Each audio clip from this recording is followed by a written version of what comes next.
Tonight to talk about the youth, with the youth, to find out whether or not Africa's youngest continent, which is being led by the oldest of leaders, is really listening to its largest demographic. We're joined in the studio by Tato Molamu, who's founder of Lima, that's Leaders in Motion Academy. He's to my immediate right.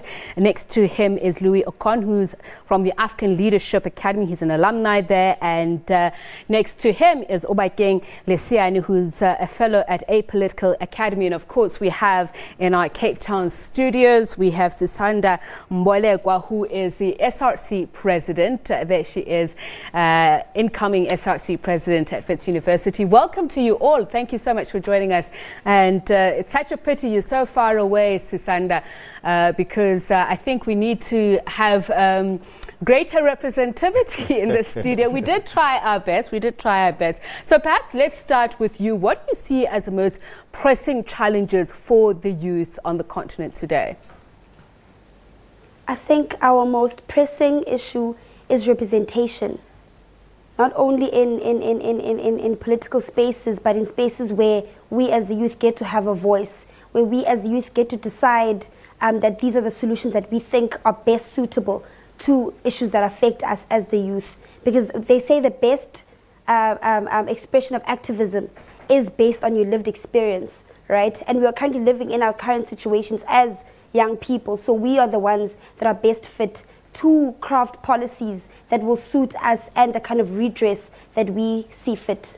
Let's talk about your lived experience as a young black female in the space that you're in, where you're trying to fight for greater influence, for widening of the platforms where young people get to have a say in some of the things that you've mentioned. Being a young woman, how does that work for or against you? I think it speaks to issues of representation. I think as young girls, we sort of are fed this idea that, you know what, it's the white person before you.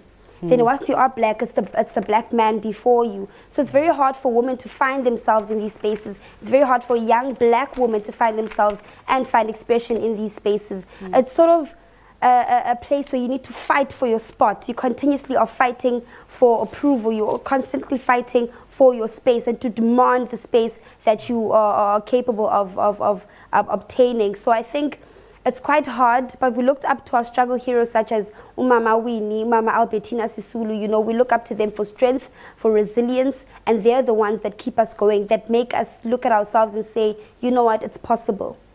I want to come back to the gentlemen here in the studio who are vigorously nodding in agreement, and I'd like to know what you have done to fix that situation. And I'd like to start on campus. Louis, let's start with you.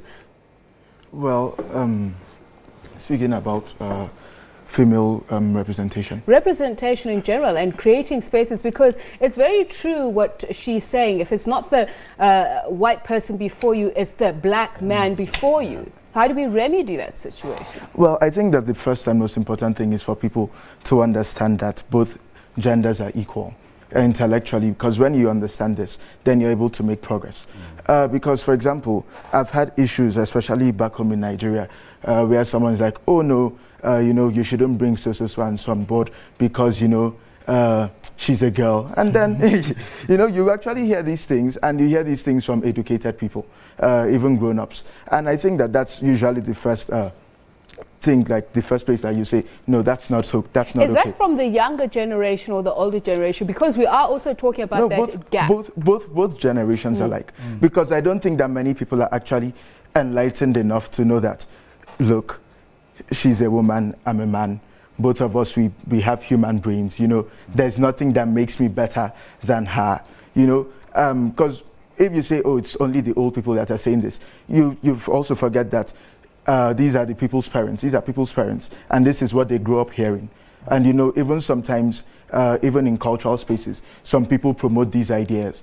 And when these ideas are moved from father to son, or even sometimes from mothers, your mother will tell you, oh, you know, if you're a girl, you shouldn't do this and this and this, or you will tell the boy, you know, because you're a boy, you should become an engineer, you should become this. This is how the problem starts. And people grow up like this. Chimamanda Adichie talked about even the types of toys that you get for people.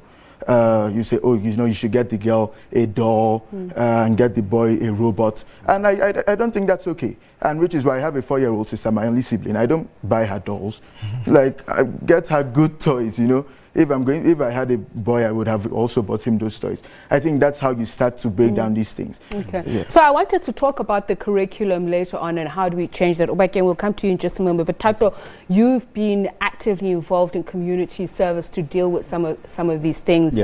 Men for women and the boy without an identity. Tell us a little bit more about and what actually spurred this on.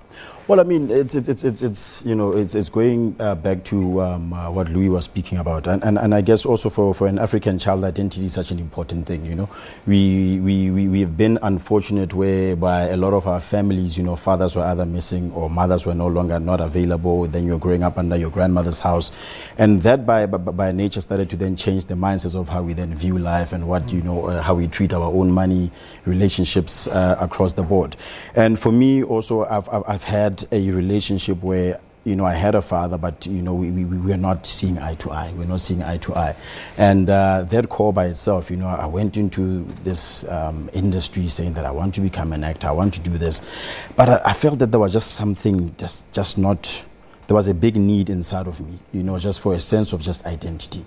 So, and speaking about finding a balance, that we are all the same. It's just that we just need to understand we have to complement each other. One can't live without the other. And when we say conversation just for young women, and then it just becomes a young woman conversation, then we're not really then finding the solutions of how then do we live together.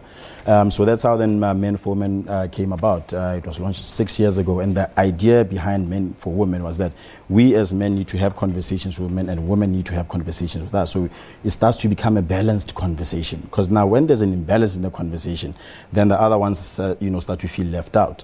And we must also take into account that apartheid was not such a great thing for us because of it was just about separation, right? And now we are trying to, after democracy, we are trying to find each other. Now then there was this big imbalance where we are now saying women empowerment, but there was no conversation speaking to the young men. Now they started to feel left out. When they started to feel left out, then they start to to come out in anger, in violence and so forth. And now that's why we kind of like are not finding one another. But I'm glad that these conversations are happening now, because of it then starts with, especially from the young people perspective. And I want to then take it to the bigger matrix of leaderships at all levels and all levers of power Obakeng then. Yes.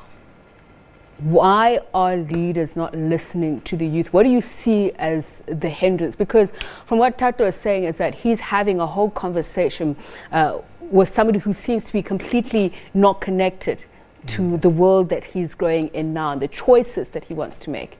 Firstly, I think a lot of our leaders are very short-sighted. There's a lot of a lot of older people call us the sort of microwave generation, but I argue that in the interest of a lot of older generations, they are very quick. There is lack of foresight as to, once I get out of this position, what does it look like for the person coming after me?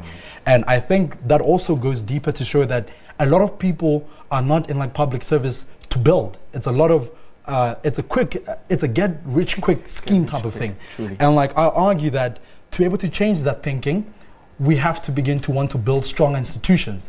But we can only build strong institutions once we also realize that some of the institutions that we want to build will not necessarily be built in our generation, but we have a responsibility to say a society only grows great when men and women are willing to plant trees whose shadows they may never get to sit under. Yeah. And I argue that in a lot of our public service, that is not the thinking. Yeah. The thinking is that I am cold right now, I need a blanket. Not I'm cold right now, let's build a house to be able to accommodate everyone who's going to come after us.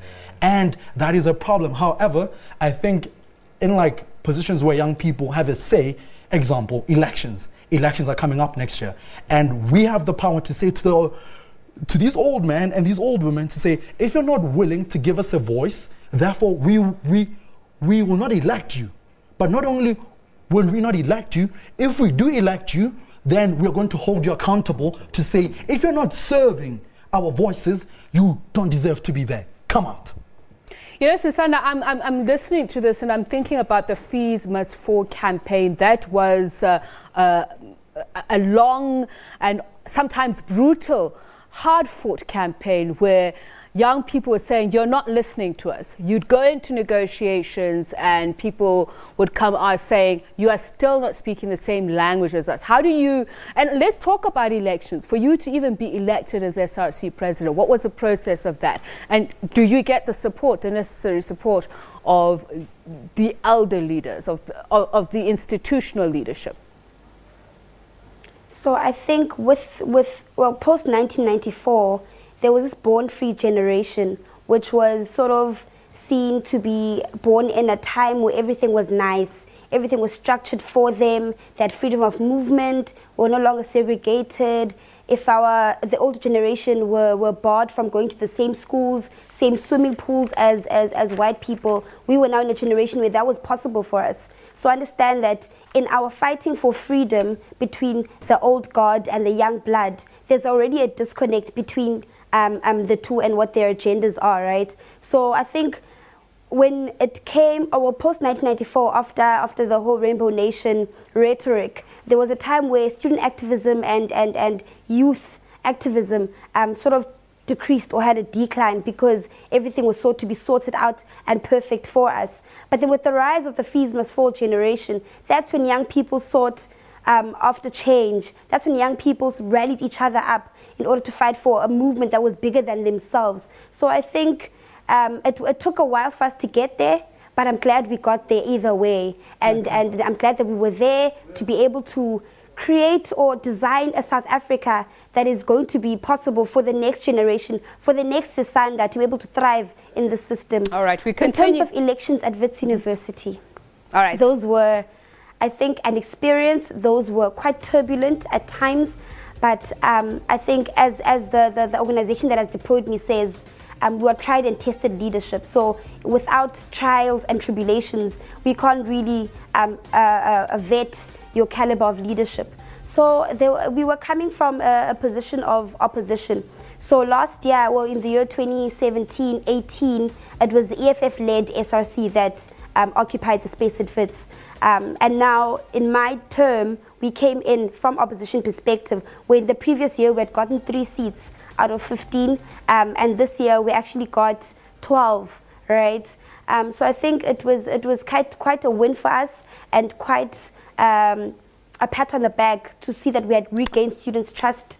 And so you know on what, and so forth. Sisanda, let's continue that train of thought when we do come back. Talk about tried and tested leadership. Talk about outdated curricula as well. But that's when we return after the break.